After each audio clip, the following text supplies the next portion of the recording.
भगवान श्री राम के प्रपितामह राजा रघु की कथा।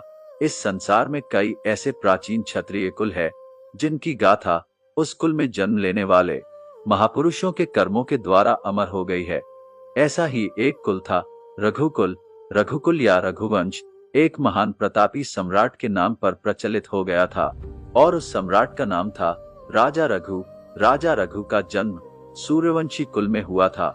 राजा रघु के महान कार्यों के कारण ही इस वंश का नाम रघुवंश पड़ गया। रघुवंश का अर्थ होता है रघु के वंशज।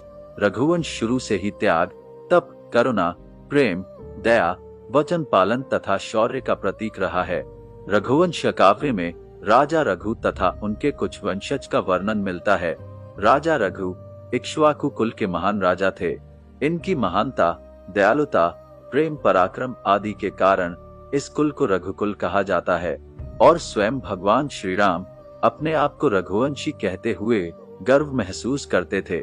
ऐसे महान राजा रघु के पिता का नाम महाराज दिलीप था, जिनकी कई पौराणिक गाथाएं तीनों लोकों में विख्यात है।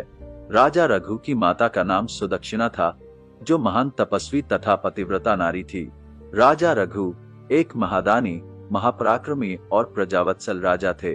वे अपनी प्रजा को अपने पुत्रों के समान मानते थे, इसलिए उनकी प्रजा भी अपने राजा से अत्यंत प्रसन्न रहा करती थी।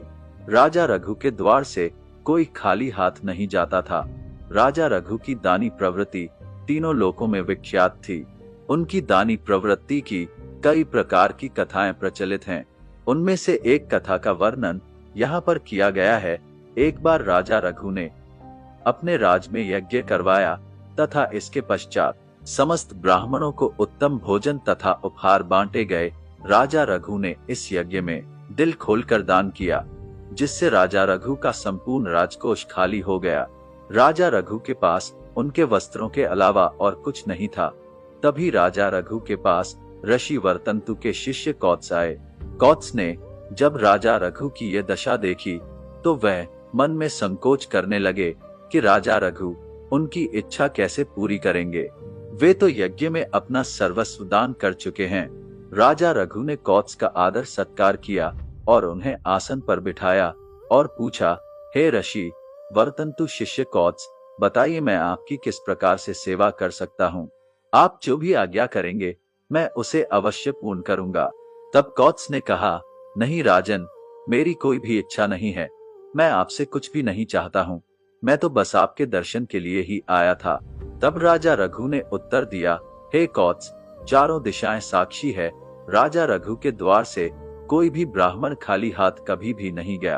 आप निसंकोच अपने आने का प्रयोजन बताइए, हम उसे अवश्य पूर्ण करेंगे।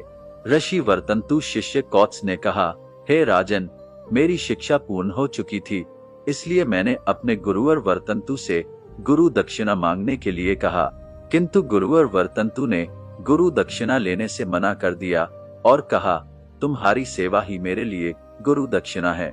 मेरे बार बार आग्रह करने पर गुरुवर वर्तंतु को क्रोध आ गया और उन्होंने कहा कि मैंने तुम्हें 14 विद्या सिखाई है, इसलिए मुझे 14 करोड़ स्वर्ण मुद्राएं ला कर दो। इसलिए हे राजन, मैं आपके पास 14 करोड़ स्वर्ण मुद्राओं के उद्देश्य से आया था, किंतु आपने तो यज्ञ में अपना सर्वस्व दान कर दिया है। तब राजा ने कहा, हे ऋषि वर्तंतु शिष्य कौत्स, आप तनिक भी चिंता ना करें, आपकी इच्छा अवश्य पूर्ण हो जाएगी।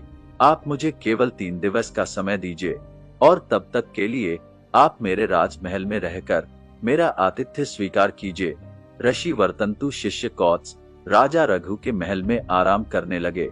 राजा रघु ने अपने मंत्री को बुलाया और कहा कि यज्ञ में सभी राजाओं ने हमें कर दिया था, किंतु कुबेर भी कैलाश पर्वत पर रहते हैं और ये हमारे राज्य के अधीन है, इसलिए कुबेर को भी कर देना चाहिए। यदि कुबेर कर नहीं देते हैं तो कुबेर पर आक्रमण करने की तैयारी की जाए। राजा रघु ने अपना दिव्य रथ तैयार किया और कहा, जब तक मैं ऋषि वर्तंतु शिष्य कौत्स की इच्छा पूरी नहीं कर देता, तब तक मैं इस रथ पर से पैर जमीन पर नहीं रखूंगा। राजा रघु रात होने के कारण उस रथ पर ही सो गए, किंतु सुबह राजा रघु को यह समाचार मिला कि उनका राज्य कोष स्वर्ण मुद्राओं से भरा हुआ है। अर्थात रात में कुबेर ने स्वर्ण की वर्षा की थी। राजा रघु ने ऋषि वर्तंतु शिष्य कौत्स से कहा, आप ये सभी स्वर्ण मुद्राएं ले जाइए। किंतु ऋषि वर्तंतु शिष्य कौत्स बोले, हे राजन, मैं तो एक ब्राह्मण पुत्र हूँ, मुझे अधिक धन की आवश्यकता नहीं है।